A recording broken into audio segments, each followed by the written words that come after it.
Can Rick Santorum actually be the Republican candidate? Nah, I'm a little skeptical, but Jerry Seib, Washington bureau chief of the Wall Street Journal, is here to tell us about what's going on in the Republican Party. Is this party destroying itself, Jerry? No, but it's going through a difficult time. I don't think Rick Santorum will be the nominee, but I think there's a long and twisted road between here and the decision of who will be the nominee, who's still more likely to be Mitt Romney than anybody else. What's really happening right now is that you have Mitt Romney fighting a two-front war. There's Rick Santorum in places like the states we saw voting this week, where social conservatives can do really well, Colorado, Missouri, and somewhat surprisingly Minnesota, and Newt Gingrich, who's gearing up to do the same thing to Mitt Romney in the South, where he thinks he'll do fine in states like Georgia, Tennessee, Oklahoma, places where Ronald Reagan was really strong. And so the situation is that where it looked a couple of weeks ago like, well, the best thing for Mitt Romney is that there are a couple of people, maybe three people left in the race, Santorum, Gingrich, and Ron Paul, who could divide up the anti-Romney vote. Now it looks like maybe this is a problem for Mitt Romney because he's going to have to fight a multiple front war, and that's difficult. Right. Now, let's talk a little about Gingrich, because he's kind of, you know, I always joke the media does this. They take each person by term. Yep. They make a big deal about them. Kind of Gingrich kind of fell to the wayside here. Right. Can Gingrich actually come back right now? Does he have the money to do it? Well, he doesn't have a lot of money, but sure he can come back. He's running a totally different kind of campaign. You know, he didn't show up much in Iowa, and he didn't show up much in New Hampshire. He did extremely well in New Hampshire. Spent a fair amount of time in South Carolina, but not nearly as much money as Mitt Romney did, and he won going away. So he's trying to construct a different kind of campaign in which you have a national presence and a national message, and you float above the fray a little bit, and maybe he doesn't need as much money. The reality is that the conservatives in the Republican Party continue to search for their alternative to Mitt Romney. And one week it's Mitt Romney, one week it's Newt Gingrich, one week it's Rick Santorum. Next week, who knows it's going to be. Right. What does this mean in terms of what the White House has to do or doesn't need to do? I mean, the White House doesn't have to spend its money. They can just sit by and sort of watch this thing happily. Look, those guys are going to bed happy tonight these days. I mean, they sit back and watch the Republicans tear each other up. They're particularly spending the money that they have, Gingrich, Santorum, and Paul, attacking the guy who's most likely to be the opponent to Barack Obama, who is Mitt Romney. And if you're a Democrat, you can just sit back and take it all in right now. What they do have to do is to continue to come up with a positive economic message, but on that front, you know, the real economy is doing the work for them. You know, these numbers are not bad for Barack Obama right now. Right. Can the Republican establishment do something to change what seems to be a difficult equation for them? What I mean by that is they got months for this thing to run right now.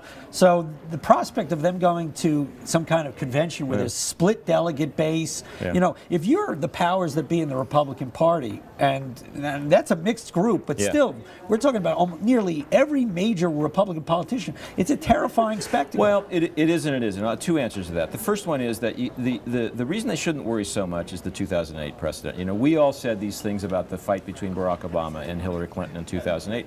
Turned out, you know, there was a long and fairly vicious battle between those two, but it probably worked to Barack Obama's benefit in the long run. He became a better candidate. He knew what his message was. He was a better debater, and there was a lot of attention paid to the Democratic candidates in the end, and that didn't turn out to be a bad thing. So maybe it's not so terrifying. That's the first thing. The second thing is, it may not matter what the Republican establishment thinks. I mean, Nikki Haley, the governor of South Carolina, endorsed Mitt Romney in South Carolina. He got clobbered. You know, the governors of the former governor of Minnesota, Tim Pawlenty, was working every day for Mitt Romney in Minnesota.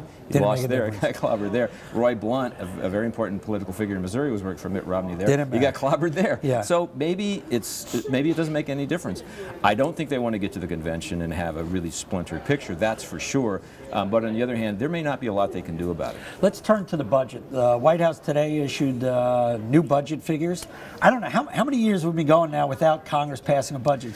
It's been 2-3 years. It's been about a year and a half. I think though there's the problem right now is there's a huge gap between budget debate and budget reality. I mean, the Obama administration is going to have a budget. It's officially going to come out on Monday, and it will have a lot of interesting stuff in it. Very little of that's going to be related to reality of what actually happens this year. These have become documents that, more than anything, define the differences between the two parties in Washington. There is no common ground on a lot of these spending programs right now, and that's particularly true when at the same time people are dealing with budgets. They're still trying to figure out how to deal with the deficit and cut the payroll tax at the same time. Right. But Jerry, if we stood back and we said, what are the real issues in the United States? It would be around the economy, the budget, the $15 trillion plus of national debt, and what are widely perceived to be unsustainable entitlement programs. Right. And yet we are facing the prospect of an election where neither party is coming to terms or is going to raise their hand and say, you know what, I got the solution to the entitlement programs, I got the solution to the budget. No, it's very true. I mean, is that what we're looking forward to? That's exactly what you're looking at right now. I mean, you know, you had a State of the Union address from the president in which he didn't mention the deficit at all, just and once in passing. You have very little conversation on the Republican side about what to do about Medicare, except to say, we'll fix this Medicare problem, and not much about Social Security at all. And you're going to have a budget that doesn't really, that's going to come from the Obama administration next week that won't really do much about them. But here's the interesting thing. That has been fine for a lot of people because the higher priority issue for most Americans is not the deficit, which is out there somewhere, but it's jobs, which are here today. But let's assume the economy is in fact getting better, that the jobs picture is getting progressively better. I think to the extent the jobs picture gets better, the concerns about the deficit return. And we may be in a position by the summer in which it's harder for the politicians to avoid the deficit because once people exhale on the job front, then they'll look around and say, oh, there is that deficit thing still out there. What are we going to do about that? And then they may have to address it. Right. What are the odds of any politician running on reforming the U.S. tax system and reforming the entitlement programs? Oh, they're all going to run on that. You think? Yeah, but it's just like, I mean, is it connected to reality? In an election year, there's the talking about it and then there's the doing it. You know, Mitt Romney will talk a lot about things he's going to do on Medicare, for example, and Social Security, and he's willing to propose doing some, you know, what used to be controversial things regarding, you know, means testing benefits, that sort of thing. But is anybody in Congress going to take it up this year? That's the real question. And the answer to that is no, not at all. We got to run. Jerry Seib, Washington Bureau Chief, Wall Street Journal, thanks for coming on to Mean Street.